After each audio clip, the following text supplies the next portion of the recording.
على العالم. مليتوا من الدايت وتريد تاكل حلويات بس خايف. سويت لكم اليوم سناك في البروتين منخفض السعرات. يحتوي هذا السناك على ايزو، شوفان، زبدة الفول السوداني، موز، فراولة، بلاك بيري. نجيب الموزتين، نضيف الفراولة، نضيف البلاك بيري، نضيف كوب الشوفان، نضيف زبدة الفول السوداني، نضيف سكوب الايزو. طبعا انا استعمل ايزو باداس، انت تقدر تستعمل اي ايزو موجود بمرياس جروب. ونخلطهن. بعد ما كملنا خلط نديره بهذا القالب، بس لازم يحتوي على ورق زبدة. هنا نوزعه بالقالب بالتساوي.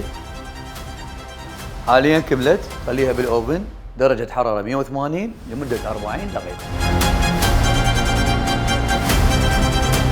حاليا طلعت من الفرن، نص ساعة بالثلاجة وتكون جاهزة للأكل.